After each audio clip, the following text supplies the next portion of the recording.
My business card says lead Helpdesk Analyst, but what I really am is executive support for my organization. My role is to help those leaders so that they do not have those pain points and they can accomplish their objectives.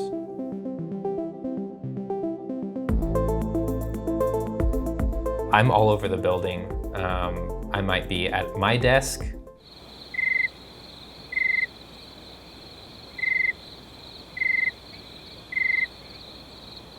Sometimes. Or I might be running around helping others.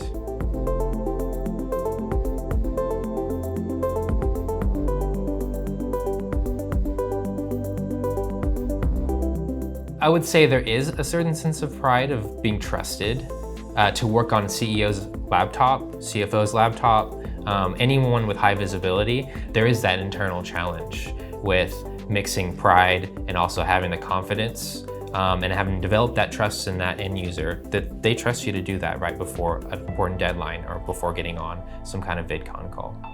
I think that there's natural ebbs and flow in the business. There's external forces. Oh, sorry, hold on. Message, I can't turn that off. I think there's natural external forces. Technology changes so fast, so people's needs change so fast. You will always have to deal with change, and you will always have to deal with changing in processes as well. Oh. Hey, is my computer done yet? Oh, yeah, it's right here. Come on over here.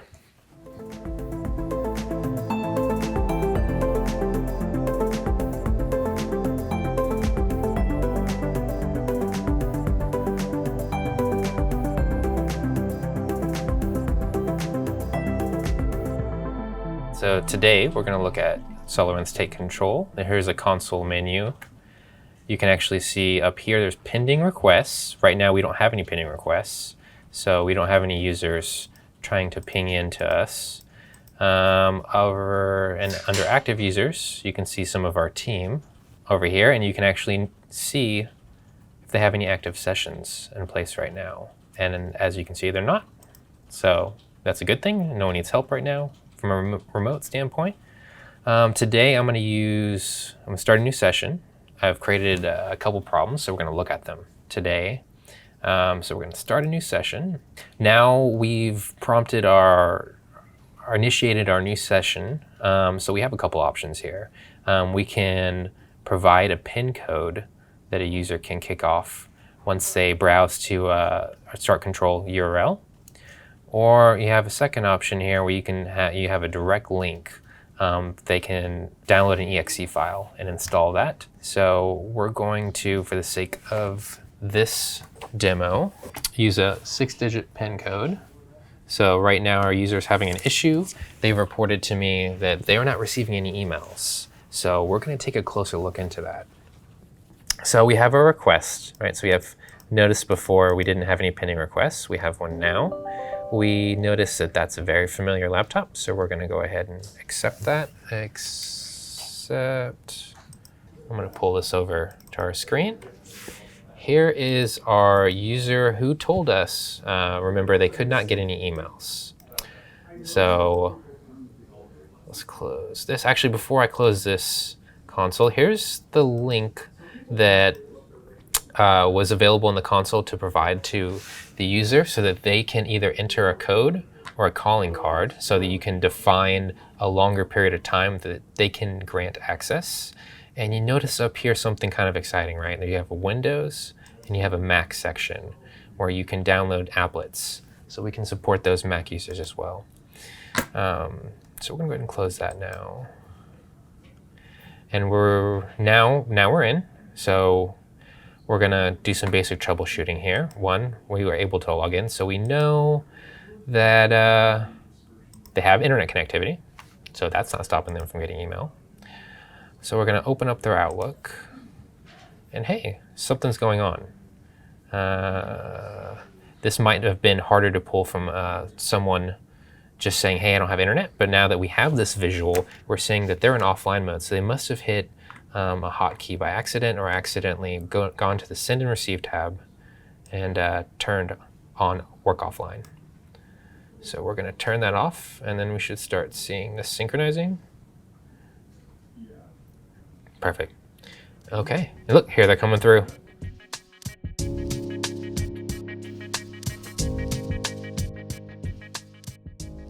I enjoy working from the closest coffee spot is my favorite. It's my favorite place to work in the building. Luckily, this building has lots of coffee spots.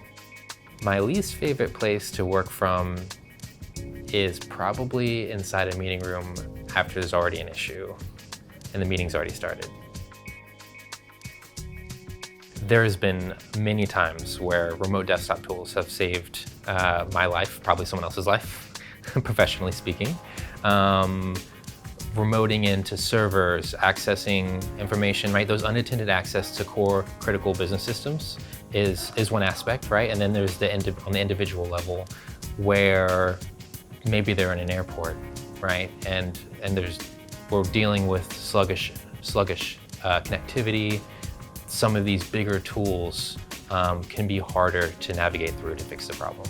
Everyone needs to be able to look at the same problem that another individual is having so that geography, distance, time no longer is a barrier to solving that problem.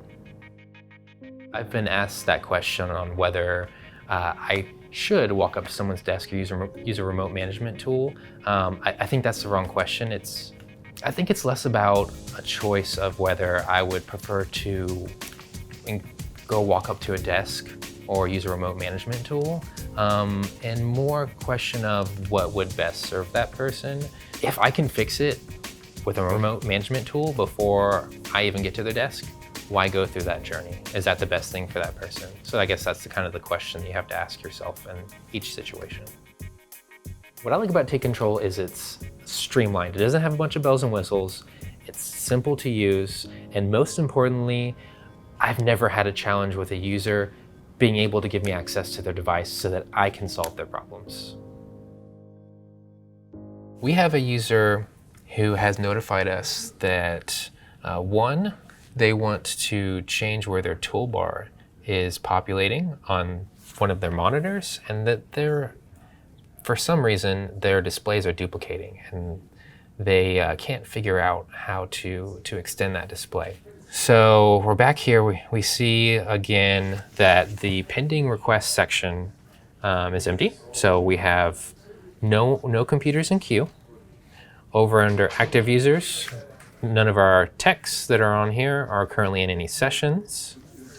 And we're gonna continue to use the new sessions option because we do not need any long-term access. We don't need to set up any time for that for our calling card. So we're gonna start that new session and we're going to send that PIN code to our user so they can easily grant us that access so that we can take care of their concerns. All right, so we have our request now. Our user has put in that PIN code and granted us access. So we have this request coming through, and look, there's a timer so we can see how long they've been waiting. Hopefully that timer doesn't go on too long. So we're gonna accept that request. Oh, look, we got a surprise here. So this is a Mac user, so I had to give a little more permission than normally to get remote access, but I was able to do that remotely. So in this example, going back, the user had an issue with duplicating their screens and they wanted to move their toolbar. So we're gonna go into the display section, move on to arrangements, and we notice mirroring displays is on. So we're gonna uncheck that box. And we also had this request to move over that home toolbar. So we did that. Yeah, and so let's look at how many clicks that was. 1, 2, see here, 3, 4. How simple was that for us? How concise was that? Maybe that would have been so easy to convey in an email or over the phone or however you're communicating with this person.